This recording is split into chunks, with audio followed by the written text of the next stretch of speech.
Good morning my dear brothers and sisters.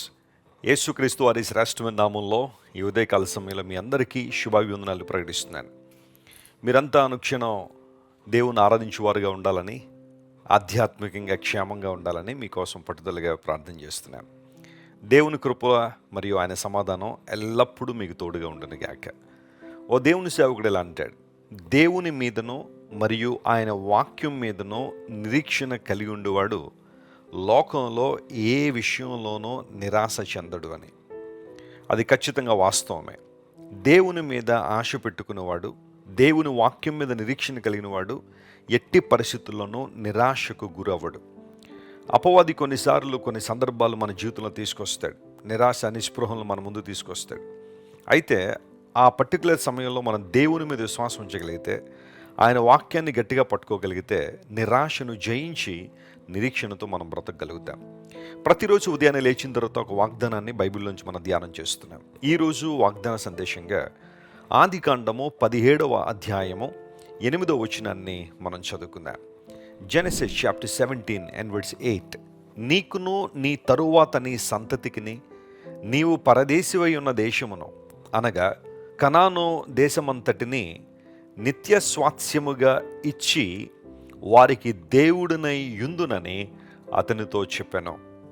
దేవుని పరిశుద్ధ నామానికి మహిమ కలుగునుగాక. చదవబడిన వాక్య భాగం చాలా శ్రేష్టమైన వాక్య భాగం. ఆదికాండం 17వ అధ్యాయం దగ్గరికి వచ్చేసరికి అబ్రహాముకు 99 సంవత్సరాలు వచ్చేసాయి. దేవుడు అబ్రహాముకు ప్రత్యక్షమై, నీవు నా సన్నిధిలో నిందారహితుడివై నడిస్తే నేను నిన్ను ఆశీర్వదిస్తాను, అత్యధికంగా నేను దీవిస్తానని దేవుడు వాగ్దానం చేశాడు. నేను సర్వశక్తి గల దేవుడును, ఐఎమ్ ఆల్ మైటీ అని దేవుడు తన గురించి తాను పరిచయం చేసుకున్నాడు. నిజమే, దేవుడు శక్తి గలవాడు, ఆయన శక్తి అపారమైనది. మనుషులకు ఒక స్థాయిలో శక్తి ఉండొచ్చు, కానీ దేవుని శక్తి కొలవలేని శక్తి.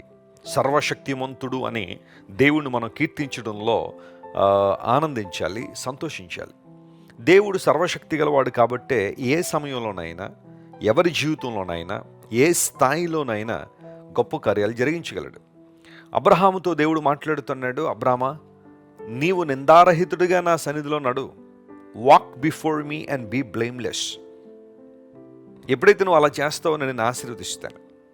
అంత మాత్రం కాకుండా ఇకపై నీ పేరు అబ్రాము అనబడదు, ఇప్పటి నుంచి నువ్వు అబ్రహాము అని పిలువబడతావని దేవుడు అబ్రహాము పేరును మార్చాడు. పేరు గుణమును సూచిస్తుంది. Name denotes the character. దేవుడు అబ్రహాము అనే పేరు అతనికి ఇవ్వడం ద్వారా తన దివ్య సంకల్పాన్ని అబ్రహాము ద్వారా నెరవేర్చాలని దేవుడు ఆశించాడు. అబ్రహాము యొక్క పేరు మార్చబడిన తర్వాత దేవుడు అతనికి ఇస్తున్న వాగ్దానం, నువ్వు ఏ దేశంలో అయితే ఈరోజు పరదేశిగా ఉన్నావో అది నీకును మరియు నీ సంతతికిని, నీ బిడలకు, ఆ తర్వాత తరాలకు నిత్య స్వాస్థ్యముగా. ఇంగ్లీష్లో ఏముందంటే లాస్టింగ్ పొజెషన్ అనే మాట రాయబడింది. ఎల్లప్పుడూ మీరు దాన్ని స్వాధీనపరుచుకున్న వారుగా ఉంటారు. నిత్య స్వాస్థ్యముగా నేను దాన్ని అనుగ్రహిస్తున్నాను అని దేవుడు వాగ్దానం చేశాడు. ప్రభునందు ప్రియులారా, దేవుడు మనకు స్వాస్థ్యమును సిద్ధపరిచారు. ఒక తల్లి తండ్రి తమ జీవితంలో కష్టపడిన తర్వాత తమ ఆస్తిని తమ తరాల వారికి లేదా తమ బిడలకు వారు స్వాస్థ్యంగా ఇస్తారు.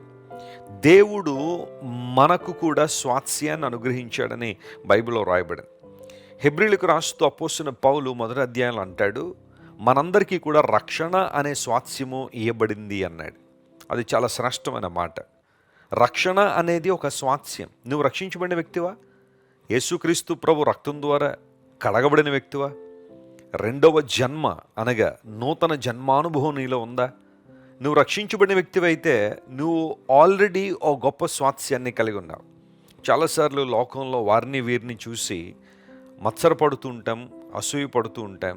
నాకెందుకు అలాంటివి లేవా, లేదా ఆ స్థాయిలో నేను ఎందుకు లేనా అని చాలామంది బాధపడుతూ ఉంటారు.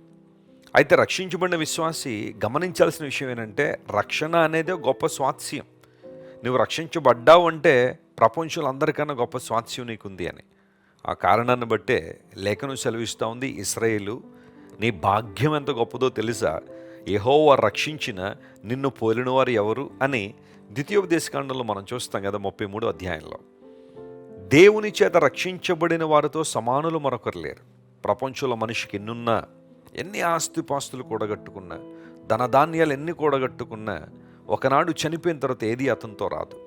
రక్షించబడిన వ్యక్తి మాత్రమే పరలోక రాజ్యంలో ఉండగలడు. పరలోక రాజ్యాన్ని ఎవరు పడితే వాళ్ళు ఎలా పడితే అలా స్వతంత్రించుకునే అవకాశం లేదు. అది దేవుని రాజ్యము గనుక దేవుడు చెప్పిన విధానంలోనే మనం పరలోక రాజ్యంలో ప్రవేశించాలి. అదే రక్షణ మార్గం. యేసుక్రీస్తు ప్రభువారి లోకానికి మనందరి కోసం దిగొచ్చి ఆయన తన ప్రాణాన్ని బలిదానంగా మన కొరకు అర్పించారు. కృపాదానముగా తన ప్రాణాన్ని మన కోసం అర్పించారు.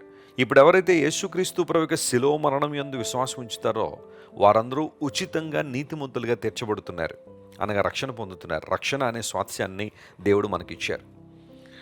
అంత మాత్రమే కాకుండా కీర్తనకారుడు 16వ కీర్తనలు అంటాడు, దేవుని వలన నాకు శ్రేష్టమైన భాగ్యము కలిగను అన్నాడు. శ్రేష్టమైన స్వాస్థ్యము నాకు దేవుని నుండి వచ్చింది. దేవుడు మనకు అనుగ్రహిస్తున్న ప్రతి మేలును బట్టి మనం ప్రభువును స్తుతించాలి. తేజోవాసులైన పరిశుద్ధుల స్వాస్థ్యం అనే మాట లేఖనాల్లో మనం చూస్తాం. అనగా దేవుడు సంఘాన్ని, తన రక్తం పెట్టి కొనబడిన వారిని ఒక స్వాస్థ్యంగా దేవుడు మనకు అనుగ్రహించారు. మనము దేవుని స్వాస్థ్యమై ఉన్నాము, ఆయన మన స్వాస్థ్యమై ఉన్నారు. ఆయన మన ఆస్తి అయి ఉన్నాడు, మనకు ఘనత అయి ఉన్నాడు. మనము దేవుని ఆస్తి అయి ఉన్నాం. దేవుడు ఎప్పుడు కూడా మనలను తన స్వాస్థ్యంగానే చూస్తున్నాడు. ఆ కారణాన్ని బట్టి లేఖనాలు సెలవిస్తున్నాయి, దేవుడు తన స్వాస్థ్యమును ఎడబాయేవాడు కాడు అన్నాడు కీర్తనకారుడు. నీవు దేవుని స్వాస్థ్యంగా మార్చుకున్నప్పుడు ఆయన నిన్ను విడిచిపెట్టేవాడు కాదు. ఆయన నిన్ను విడవడు ఎడబాయుడనే వాగ్దాన సందేశం బైబిల్లో ఎన్నో చోట్ల మనం చూస్తున్నాం. ఈరోజు ఒకవేళ నీ జీవితంలో సవాళ్ళు ఎదుర్కొన్నావా, ప్రతికూలతలో నలిగిపోతున్నావా, భయంకరమైన పరిస్థితి నిన్ను ముందుకు వెళ్ళనివ్వట్లేదా, అన్ని సంగతులు కూడా అసాధ్యంగా అనిపిస్తున్నాయా? నమ్ము ప్రియ దేవుని బిడ్డ, నీ దేవుడు అసాధ్యాలను సాధ్యపరచగలిగే దేవుడు. నిత్య స్వాస్థ్యముగా కనాను దేశాన్ని అబ్రహాముకి ఇచ్చిన దేవుడు రక్షణ అనే స్వాస్థ్యాన్ని మనకి ఇవ్వడం మాత్రమే కాకుండా మన ప్రతి అవసరాన్ని తీర్చడానికి ఆయన సామర్థ్యం కలిగినవాడు. ఆయన మహిమైశ్వర్యంలో మన ప్రతి అవసరం తీర్చబడుతుందని ఫిలిప్పీలకు రాసిన పత్రికలో మనం చూస్తాం. ఈరోజు ఈ వాగ్దానాన్ని క్లెయిమ్ చేసుకుని ప్రభువును స్తుతించండి, ప్రార్థన చేయండి. ప్రభువా, నిత్య స్వాస్థ్యమును అబ్రహాముకు మరి అతని సంతానానికి ఇచ్చావు. నేను ప్రేమించే వారికి స్వాస్థ్యం అనుగ్రహించే దేవుడు ప్రభువా అని ప్రభువును స్తుతించండి. ఖచ్చితంగా మీ జీవితంలో అద్భుతాలు చూస్తారు. ప్రార్థన చేసుకుందాం. ప్రేమగల మా తండ్రి, గొప్ప దేవ, నీవు మా స్వాస్థ్యమై ఉన్నావు, మేము నీ స్వాస్థ్యమై ఉన్నాం. అందును బట్టి నేను స్తుతిస్తున్నాం ప్రభువా. తన స్వాస్థ్యమును దేవుడు ఎడబాయడని నీ లేఖనంలో రాయబడిన రీతిగా నీవు మమ్మల్ని విడువక ఎడబాయికి నడిపిస్తున్నందుకు నీకు వందనాలు. మా పట్ల నీకున్న అపారమైన ప్రేమను బట్టి, అనిర్వచనమైన కృపను బట్టి నీకు లెక్కలేని స్తోత్రాలు చెల్లిస్తున్నాం ప్రభువా. మా ప్రియులు ఎంతమంది అయితే వాగ్దాన సందేశాన్ని వింటున్నారో వారందరినీ విశేషంగా దీవించండి, ప్రతి అవసరాన్ని తీర్చండి, అనారోగ్యములను విడుదలివ్వండి, స్వస్థపరిచి ధైర్యపరిచి అన్ని విషయాల్లో వారి ద్వారా నీ నామం మహింపరుచుకోమని కోరుకుంటూ యేసుక్రీస్తు వారి అత్యున్నతమైన నామం పేరట అడిగి వేడుకొనిచున్నాం తండ్రి, ఆమేన్. క్రైస్ట్ వర్షిప్ సెంటర్ ఓ బలమైన సంఘ ఉద్యమం. కొన్ని సంవత్సరాల క్రితం కేవలం 2 ప్రారంభించబడిన పరిచర్య నేడు ప్రపంచవ్యాప్తంగా లక్షలాది మందిని ప్రభావితం చేయుచున్నది. రాజమండ్రి, సికింద్రాబాద్, బెంగళూరు, నెల్లూరు, దుబాయ్, బహ్రైన్, కరీంనగర్, విశాఖపట్నం, గద్వాల్, కొవ్వూరు, మలకపల్లి, శ్రీలంక, భూటాన్, అడ్డతీగల, పాలమూరు, ఒంగోలు, బళ్ళారి, కోరుకొండ, పోతవరం, నల్లజర్ల, వెంకటరామయ్యగూడెం, మచిలీపట్నం, ఇందిరానగర్లతో పాటు అనేక గ్రామాల్లో క్రైస్ట్ వర్షిప్ సెంటర్ ఆరాధనలు జరుగుచున్నవి. వాక్య సంబంధమైన ఉద్యమంలో, పరిశుద్ధాత్మ సంరక్షణలో కొనసాగాలనుకునే ప్రతి ఒక్కరికి మా ప్రేమపూర్వక ఆహ్వానాన్ని అందిస్తున్నాము. రండి, ఆత్మతో సత్యముతో ప్రభువైన యేసుక్రీస్తును ఆరాధిద్దాం. మీరు ఇంతవరకు విన్న దైవ సందేశం మరియు దేవుని సేవకులు చేసిన ప్రార్థన మీకు ఆశీర్వాదకరముగా ఉన్నదని విశ్వసించుచున్నాము.